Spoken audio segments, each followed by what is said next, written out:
Coach will start with a comment. Raise your hand and we'll get you a mic for questions. Morning. Morning, sir.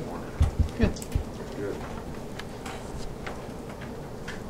You know, we continue to make progress after 3 practices. I think you know the rules, you know, 2 in helmets, and then yesterday we were able to put the shoulder pads on, and I think you can practice a little bit more after 2 days of acclimation and get a little better feeling for football-related type drills that you're able to do with shoulder pads on that are a little more difficult when you don't have pads on. So, but I do think that this is a great acclimation period for the players and player safety to be able to sort of step their way into full pads. Obviously, we'll be in shoulder pads again today. I have really sort of liked, you know, the way the players have worked. Obviously, some difficult circumstances with the weather situation around here, but you know, we're trying to get the players to. You know, everybody talks about being positive, but you know, to be positive, you got to eliminate the negative. So, how about let's go think about all the difficult things, the bad things, and the tough things, so we can focus on what we need to do to improve and get better. And you know, you've heard me say this before, but you know, I think the sort of thing I say to the team quite a bit is, you know, what do you want to accomplish? What are you willing to do it? How are you going to respond when things don't go well? So these things are all choices and decisions that everybody makes every day. And you know, are you going to do what you feel like doing, or are you going to do what you need to do to actually accomplish the things that you're committed to? And those two things don't always, you know, match up perfectly. You know, sometimes you don't feel like getting up and working out or lifting or going to a meeting and paying attention or going out on the field and finishing plays, but that's what you need to do to be successful. So, you know, are you going to make the choices to do what you feel like doing, or are you going to make the choices to do the things that you need to do to be successful? It comes down to, there's 2 ways that you can look at camp. You know, you can say, I'm going to try to survive this camp. All right, well, I'm going to go out there and thrive every day in this camp in terms of working hard, pushing myself, trying to get in better condition, trying to get to be a player that can better go out and dominate, you know, the competition and do my job better. So, you know, a couple injury things. You know, Chris Black has a twisted ankle. He's day to day. I don't think he'll miss more than another day or 2. You know, Ty Smith has a twisted ankle. He missed yesterday. He'll probably be back. You know, Cam Robinson sprained his knee.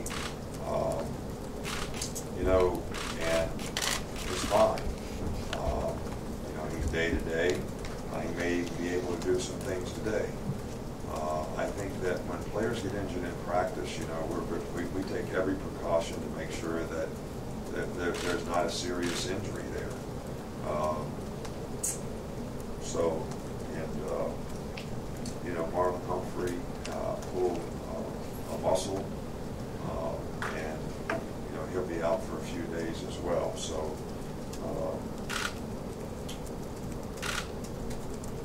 any questions?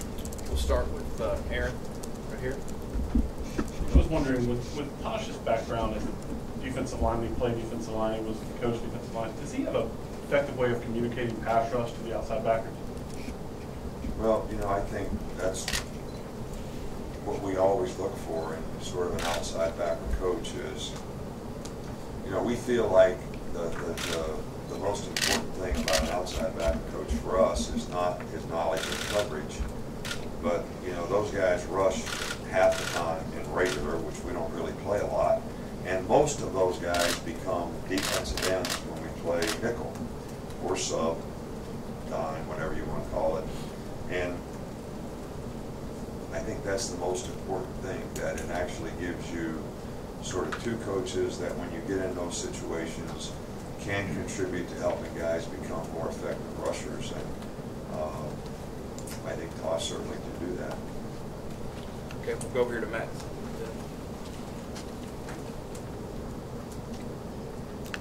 Nick, I know you talked about different factors with quarterback competition and things that they have to do to win that job. let's say the competition is close towards the end, how much could youth play a factor in that? If you have a competition that's close between a senior and a freshman, how much is the potential of having, I guess, a potential long-term guy there and being able to mold someone play into the decision? I think, in fairness to this team, to this group, to this commitment that this team has made, that I think everyone on the team, myself, and every coach expects us to make the decision about the quarterback based on who can help us and be the most effective player for us right now. You know, so that's how the decision is going to get made. You know, it's I'm not really too concerned about what happened in the past, and I'm not real worried about what's going to happen somewhere down the road in the future, but I am really, really concerned about what we need to do to get this team ready to be the best team they can be. And I think we have to make decisions on you know, who can play the best for us right now, who wins the team right now, who can lead the team the best, make the best choices and decisions to play winning football at that position. I think that if someone shows great potential for the future, then our theory on how we manage that is to keep that guy in a position where he can develop. So if he's called on to play at some point in time in the future, he's going to be more ready to do that. But that does not give him sort of an advantage in being able to play right now. Right back over here to Mark. I know it's early in camp, but how do you see Reggie Ragland grow as a leader compared to last year? Well, Reggie Ragland is a good player. He's been a good player for us. He's been a very productive player. He's improved every year that he's been here. I think one of the things that sometimes gets overlooked is when guys don't play the same position when they come here as what they played in high school, it takes them a little bit more time to develop. Just a little bit different. And Reggie was more of an outside backer, defensive end type of guy in high school, and moving to inside backer. Each year he's gotten better and better and better and better, and now he's, to me, you know, one of the most effective players, or ranks up there with the most effective players we've ever had here. You know, he's certainly taken responsibility to be more assertive and be more of a leader, which I think is really, really important, you know, to the team's success. So we're pleased with the progress that he's making. I don't think anybody's satisfied with where anybody is right now in terms of, you know, the improvement that we can make, and that's why you have camp. So, you know, and I'm sure Reggie knows that there's things that he wants to work on to improve. Here's Michael. You know, in the past with Reuben Foster, there was some concern with the way he tackled kind of the head down style. How has that improved, and how important was that for him? Well, he's done extremely well. He did much better in the spring, was able to get through the spring without any issues. So far this fall camp, not that we've done a lot of tackling. We've really only had one day where we even butted anybody.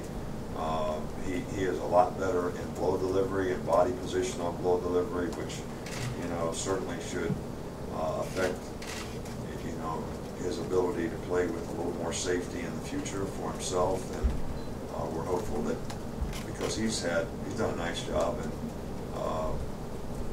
we're happy with the progress that he's making. John Zener right here.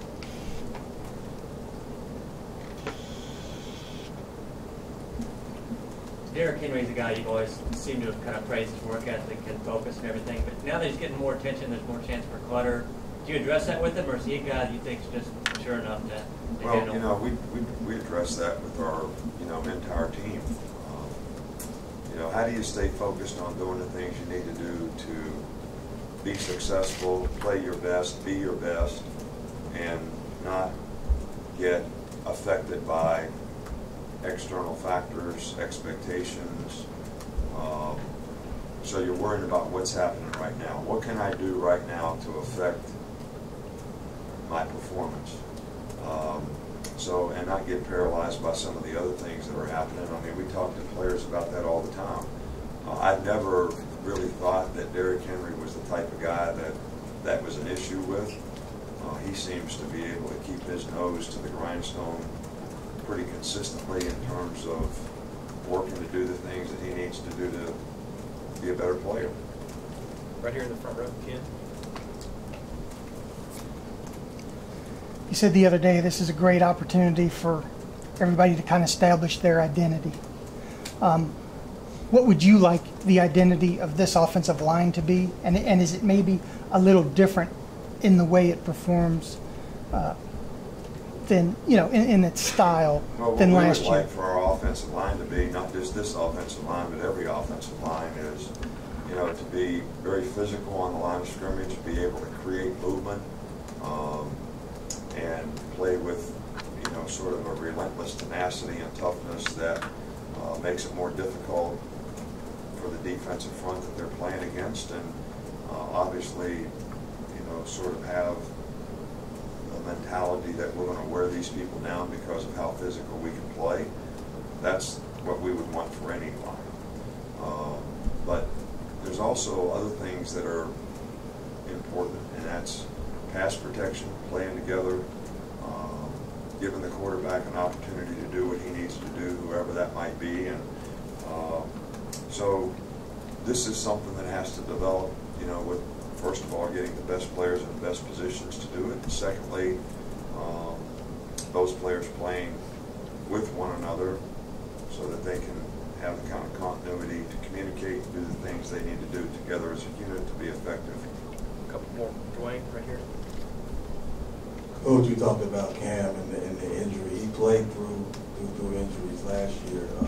What's it say about him being a young player and still being able to play through pain like he has so far in his career? Right. Well, you know, Cam is one of those guys that, you know, when he sets his mind to something, he's got a pretty strong personality, and he's really a pretty strong, effective competitor.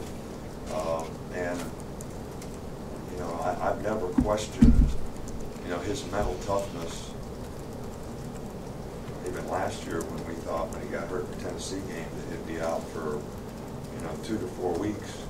You know, we had a bye week, and he played at LSU, you know, 2 weeks later. So, you know, he's a guy. Some guys can, you know, deal with those types of things, and it doesn't bother them. And he seems to be one of those guys that doesn't complain much, and we really can manage, you know, sort of the bumps and bruises that you get playing football. And everybody gets them. Some people manage them, and some people don't. But he's certainly done a good job of that. Okay, last one, Chris, right here, White.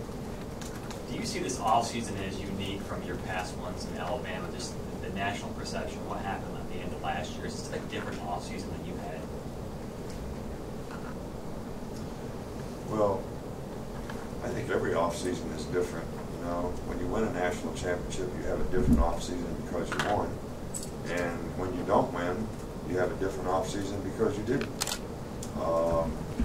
And we won the SEC championship, which I'm very proud of. Our players for what they were able to accomplish. And I think the difference has been for our players is what did you learn from the experience that you had? And how we finished, how we played, what can we do better to sustain the season, hopefully improve throughout the season. It doesn't have anything to do with expectations or where you were ranked. And you know, we lost to a very, very, very good team that ended up winning a national championship. And they played better than we played the day we played them. I'm all responsible for that. We're all responsible for it, but I take responsibility for it. But so what did we learn from it? What can we do better? That if we can create that opportunity for ourselves, how could we finish better? Thanks, Coach. All right, thank you. Thanks, Coach.